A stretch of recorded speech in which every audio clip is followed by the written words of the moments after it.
Boa tarde a todos. Espero que estes 15 minutos que aí vêm também sejam uma boa tarde para vocês, para além de todo o resto do dia. Obrigado à ESRI pelo convite. Estão-me a ouvir agora melhor? E, portanto, vamos então agora falar um pouco sobre a implementação do sistema de gestão de integridade de gasodutos. É para baixo. Antes de mais, eu não vou falar, eu sei que este é um tema muito sexy atualmente, enfim, falar sobre gasodutos, tudo o resto, não vou falar do terminal de Sines em termos de transshipment e de tudo o que está a ser falado, não vou falar, enfim, da terceira interligação que também está a ser falada na televisão, não vou falar deste fim de semana que apareceram as notícias de 2 novas cavernas. O que é que eu vou falar afinal? Olha, vou falar daquilo que nós temos como infraestruturas críticas, classificadas como críticas, e que efetivamente o são. E o que é que nós temos em termos de infraestruturas? Portanto, mas antes disso, falar um pouco sobre o Grupo REN. O que é o Grupo REN? O Grupo REN tem um conjunto de negócios, mas os seus principais 2 vetores são a eletricidade e o gás. Em termos de eletricidade, tem a concessão do transporte de energia elétrica em muito alta tensão. E no que me interessa agora aqui falar mais, ao nível do gás, temos fundamentalmente, estamos aqui em termos de cadeia de valor, na parte do midstream, portanto, regasificação, armazenamento e transporte. Em termos de, e também, mais recentemente, na distribuição com a aquisição da REN Portagás, que se encontra no norte do país e que tem, penso que cerca de 25% do consumo total de Portugal, neste momento. Em termos de ativos, estes 3 ativos, armazenagem, regasificação e transporte, o que é que eles têm em termos de... A armazenagem encontra-se localizada no Carriço, ali na zona ali do Pinhal de Leiria, relativamente ali no centro do Pinhal de Leiria, perto de Pombal, e tem atualmente 6 cavernas. São cavernas salínicas, onde temos uma armazenagem estratégica. A soma da armazenagem que nós temos, mais a armazenagem que temos em fase líquida de GNL em Sines, dá para cerca de 1 mês. Não é muito, mas tipicamente é aquilo que os operadores europeus têm atualmente. Ok?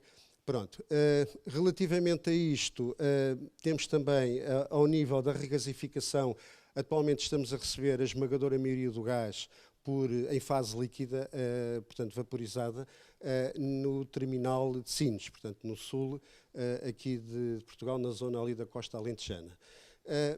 E temos ainda o transporte para poder fazer chegar isto a todos os consumidores domésticos, consumidores industriais e também os consumidores em termos de produção de eletricidade, as centrais de ciclo combinado. Temos atualmente 48 gasodutos e é isso que eu me vou focar aqui, ok? Temos ainda também um pouco, como ali está em baixo referido, toda a gestão técnica do sistema que se encontra localizada, portanto, em Bucelas e que é da REN Gasodutos. Portanto, temos 48 gasodutos e aqui o que é que nós decidimos implementar e que tínhamos então, enfim, uma necessidade premente de fazer qualquer coisa. Isto porquê? Porque tínhamos dados, enfim, como já ouvi falar esta manhã, aí, portanto, na apresentação, em termos de plenário, tínhamos dados provenientes de várias fontes, enfim, em vários formatos, em papel. Tínhamos em papel amarelo, aqueles mais antigos, em papel branco. Pronto, tínhamos dados em diferentes repositórios informáticos, nomeadamente ao nível de inspeções em linha, os prestadores de serviços fornecem o seu software de visualização e temos isso tudo e tínhamos isso tudo arquivado. Para além disso, como temos uma infraestrutura nacional, tínhamos, e temos ainda, não é, arquivado em centros técnicos em Bucelas, em Pombal, em Sandim, no Porto, enfim, dispersos geograficamente. Ora bem, isto, e como qualquer empresa de infraestruturas, nós só temos ativos. E desde o início, desde o projeto, que temos sempre milhares de dados que são disponibilizados, que nos são dados para nós podermos fazer a gestão destes ativos, quer sejam lineares, quer sejam outro tipo de ativos à superfície, e também, após o seu comissionamento e colocação em serviço, temos um conjunto de dados que são gerados, enfim, periodicamente, anualmente, com inspeções que são feitas com uma determinada periodicidade. Tudo isto gera milhares e milhões de dados. Era isso que nós tínhamos, enfim, disperso em diferentes repositórios, coordenadas diferentes, enfim, havia um bocadinho para todos os gostos. Dados tutti-frutti, e aí tínhamos que fazer qualquer coisa. Cada ano que passava, o problema aumentava, naturalmente. Este era o desafio que nós tínhamos e o que é que nós decidimos fazer? Decidimos definir um roadmap para a implementação de um conjunto de ferramentas. Decidimos implementar, em termos de Enterprise Asset Management, o máximo que faz toda a gestão de ordens de trabalho, de work orders, de ordens de trabalho, pedidos de trabalho, tem um workflow por trás. Avançámos com um RCM para fazer a otimização de todos os planos de manutenção. Carregámos esses planos de manutenção dentro da ferramenta de gestão de ativos, enfim, e de uma forma mais específica ao nível de gestão de manutenção. O SCADA passou a fornecer e a disponibilizar toda a parte de pedidos de trabalho, variáveis de processo para análise das causas e das consequências, alarmes, e gerar tudo isso em automático para o máximo. E depois temos ainda o ERP, onde está localizado toda a parte de gestão financeira, portanto, gestão de estoques, o custeio de cada um dos técnicos da manutenção, portanto, o máximo dá número de ordens de trabalho e o custo é colocado pelo SAP. Não é? Toda a parte de ativos financeiros também encontram-se também no SAP, toda a parte de recursos humanos, como já falei, em termos de custeio de horas-homem. E depois tínhamos ainda um problema, continuámos com esse problema, isto em 2018, isto em 2008, 2010, o tempo passa. Implementámos, portanto, o Enterprise Asset Management, fizemos todos os desenvolvimentos com o SCADA e também todos os desenvolvimentos e integração com o ERP. O RCM é um standalone que os dados foram carregados e ficaram residentes no máximo. Ok? Continuámos com aquele problema daqueles milhões de dados para os colocar em algum sítio. O que é que nós decidimos fazer? Decidimos selecionar a ESRI e um bom parceiro é sempre meio caminho andado, desde que o user, desde que o homem do negócio saiba aquilo que pretende, um bom parceiro é sempre meio caminho andado para o sucesso. Não é? Portanto, há que definir claramente aquilo que nós queremos e depois colaborar e ter um parceiro que também vá ao encontro, o parceiro tecnológico vá ao encontro daquilo que nós queremos. E neste caso, como já o Tiago disse, a ESRI e a CGI foram bons parceiros, senão não estava aqui. E, portanto, e têm sido e vão continuar a ser, porque nós temos ainda muito para fazer nesta questão da transferência, da transformação digital e da transferência de todos os dados e desmaterialização de todos os processos. Este é um exemplo do modelo de risco. Nós tínhamos necessidades, sabíamos o que é que queríamos e então o que é que nós decidimos? Contactámos a ESRI disponibilizou-nos, portanto, implementámos a sua aplicação e definimos, escolhemos um modelo de dados. O modelo de dados foi o PDM, que é um modelo de dados concebido e otimizado para operadores de transporte de gasodutos e, portanto, procurou ir ao encontro das nossas necessidades. Okay? Portanto, já havia um modelo de dados previamente desenvolvido.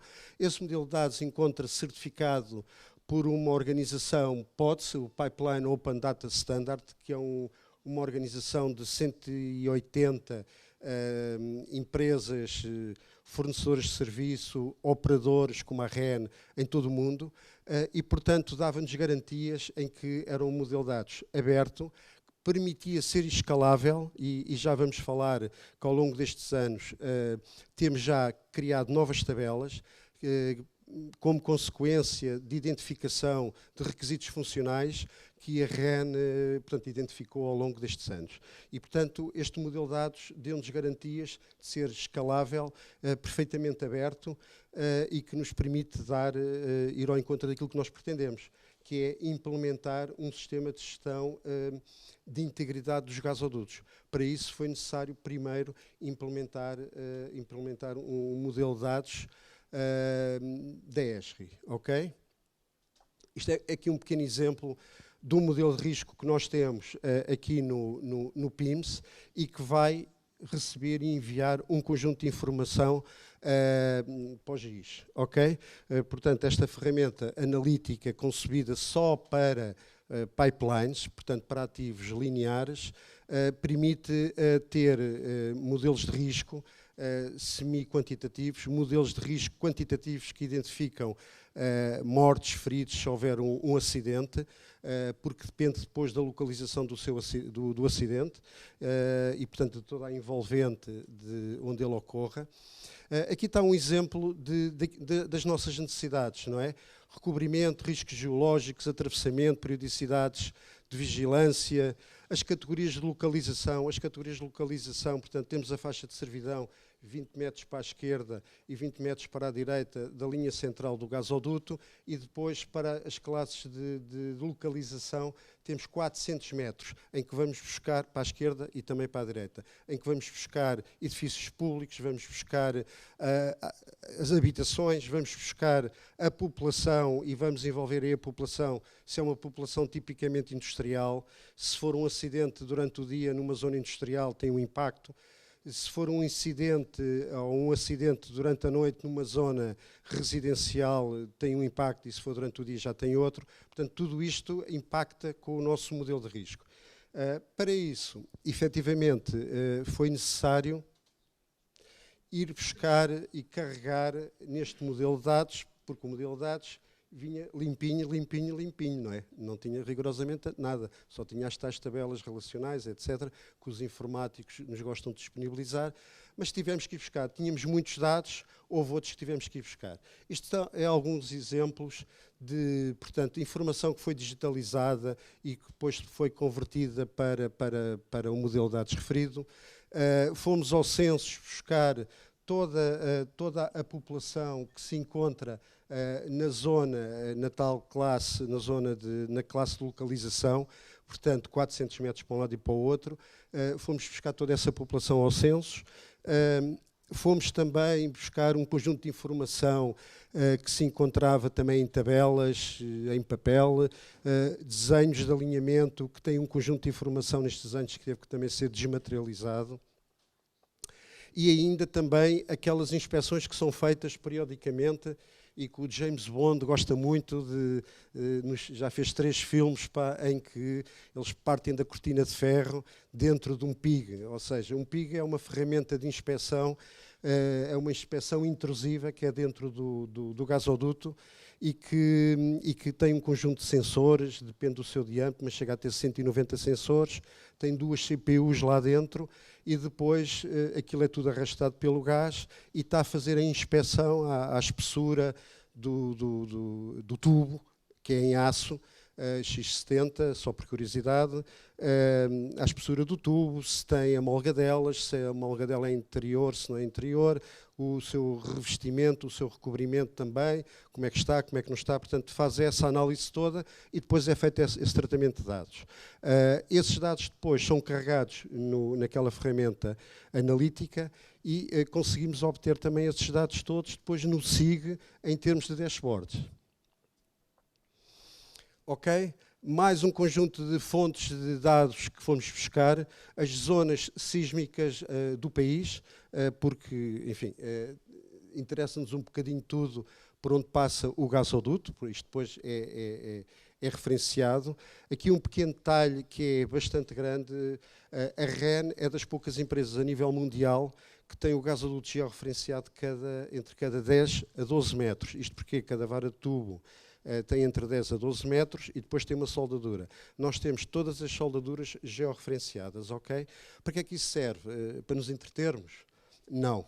Isso serve para, se houver um acidente ou um incidente, que seja para fazer escavações, para irmos ao local especificamente, enfim, com um erro de 1 ou 2 metros, mas para que a escavadora, para que toda a intervenção seja feita na zona em que temos que efetivamente intervir, ok?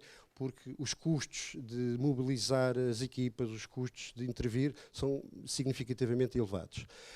Depois também os dados todos dos censos, toda a parte aqui estatística que fomos buscar.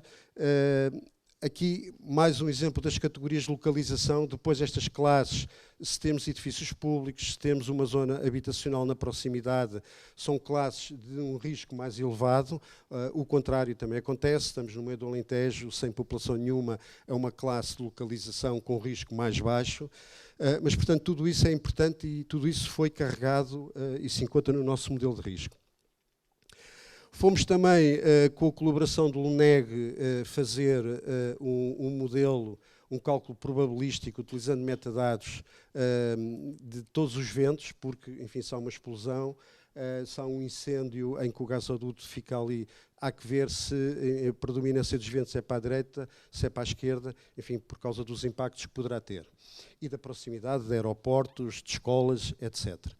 Aqui um trabalho mais recente que já foi feito e que a última inspeção que fizemos foi em julho, portanto, utilizando o helicóptero com um sistema de detecção laser, só por curiosidade, criaram-se essas tabelas já posteriormente no modelo de dados, do PDM, que já lá tinha preparado tudo para o efeito, nós é que não tínhamos ainda implementado estas rotinas, começámos a implementar em 2018 com a colaboração da CGI e agora também já fizemos uma outra inspeção, a última que fizemos foi em julho. O que é que estas inspeções fazem? Detecção de fugas e identificam os pontos críticos, ok? Estamos dentro, Tiago? Isto é o V de Vitória? Ou são 2 minutos? Ok. Para quem gosta mesmo aqui do SIG, tinha que mostrar aqui algumas tabelas, obviamente, não é? Portanto, aqui o visualizador geográfico com alguns mapas. Aqui é um mapa geral, enfim, de top-down, que nos mostra toda a parte da rede de transporte de gás natural em Portugal. Aqui entramos numa estação e estamos a visualizar cada um destes tubos e, portanto, aqui em cada uma das soldaduras que temos depois toda a informação necessária que está disponível e que é necessária efetivamente, desde o gasoduto, qual é o tipo de gás que transporta, agora é tudo gás natural, mas no futuro poderá ser também hidrogénio, biometano, etc., mas isso fica para outra apresentação, os gases renováveis. E, portanto, depois um conjunto de dados técnicos, diâmetros nominais, diâmetros externos, espessuras, etc. Ainda aqui numa estação, esta estação, só por curiosidade, é de Frielas, que abastece a zona toda da Grande Lisboa, enfim, desde Frielas até Cascais e por aí fora.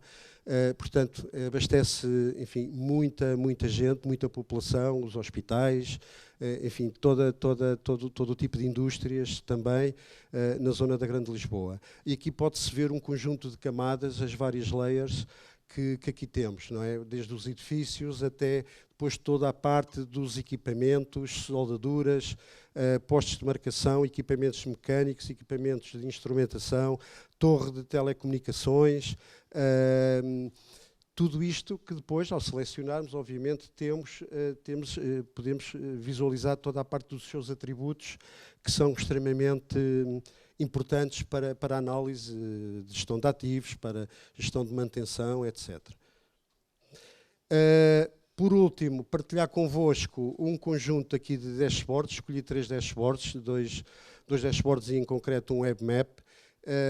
Um deles mostra-nos aqui no canto superior direito agregado toda a informação que vem dos vários sítios, ou seja, inspeções terrestres que são feitas pelos técnicos de manutenção e que estão no máximo, inspeções aéreas que são feitas pelos vários prestadores de serviço, tudo isso vai para o GIS e nos dá toda a informação que nós queremos. Podemos selecionar o gasoduto que queremos, dos 48, podemos selecionar se é crescimento de vegetação descontrolado, se é um ponto crítico, como por exemplo um atravessamento de uma autoestrada, de uma estrada nacional, enfim, de um caminho de ferro.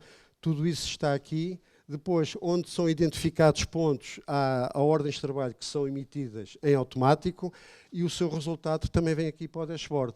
As que ainda estão em aberto, as que estão fechadas, o tipo de intervenções que foram feitas, portanto, com vários gráficos, aqui para a monitorização de toda a envolvente do gasoduto, que é fundamental para garantir a integridade do mesmo. Okay?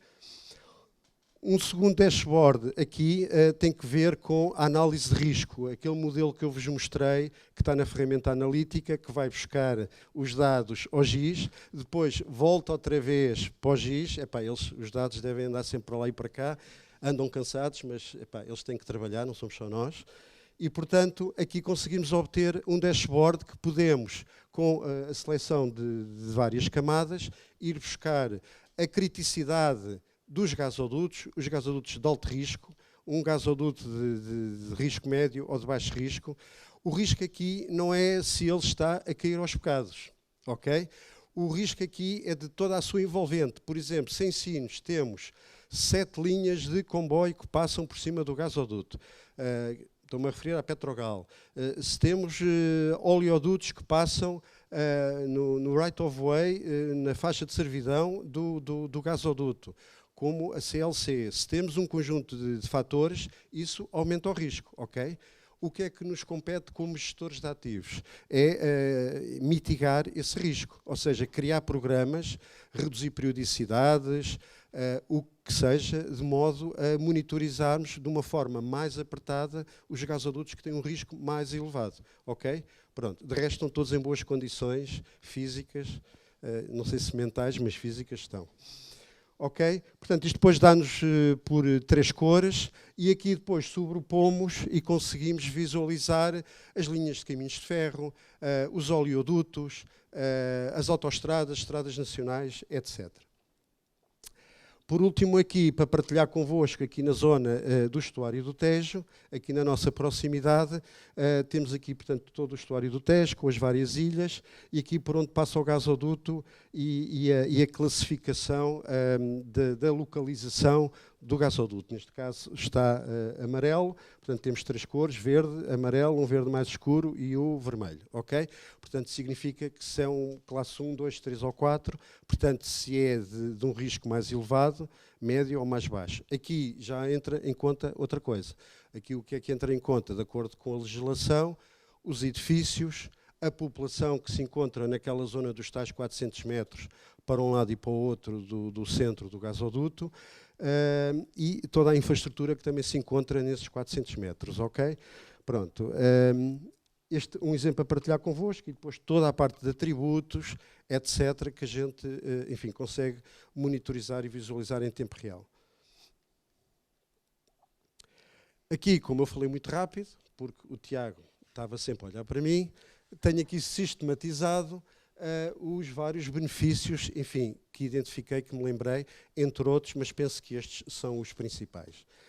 O primeiro tem que ver claramente com a desmaterialização dos dados e a desmaterialização de todos os nossos processos. Deixámos de ter papéis, passámos a ter tudo isto integrado, desde o SCADA até à Workor, à ordem de trabalho, passando pelas ferramentas analíticas, tendo como centro de tudo isto o GIS, e depois todos os dashboards, todas as ferramentas que nos dão apoio à decisão. Okay? Portanto, dados digitalizados, desmaterialização de processos, implementação do modelo de dados aberto, que nos permita escalar ao longo dos anos, de acordo com aquilo que nós, como utilizadores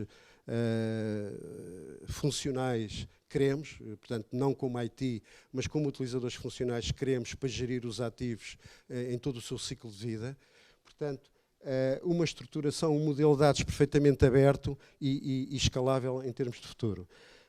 Um acesso facilitado a todos os dados. Epá, não há termos que ir a Sandim, era bom lá ir comer uma francesinha e tal, depois passar lá o dia todo, mas também cansa, não é? Também cansa, não é francesinha, mas é o caminho de Lisboa para o Porto, do Porto para Lisboa, e os custos associados, e aqui basta carregar num botão que temos acesso a toda a informação de uma forma perfeitamente atual, em tempo real, e que nos permite gerar relatórios, monitorizar os dashboards e propor ações corretivas e mitigação de tudo aquilo que seja necessário. Análise de dados e apoio à decisão, portanto, as integrações são fundamentais, que funcionem bem para que não tenhamos problemas, e aqui a ESRI é exemplar, portanto, enfim, fala com todos, pá, comunica com todos, pá, portanto, depois do nosso presidente, pá, vem a ESRI perfeitamente aberta, mas que nos poupa e evita muitos problemas, ok? Em termos de falhas dos interfaces, etc. Portanto, integração, fundamentalmente eu pus aqui dois, enfim, com o Máximo e com o PIM Slider, mas nós estamos aqui a falar de toda aquela parte de integração.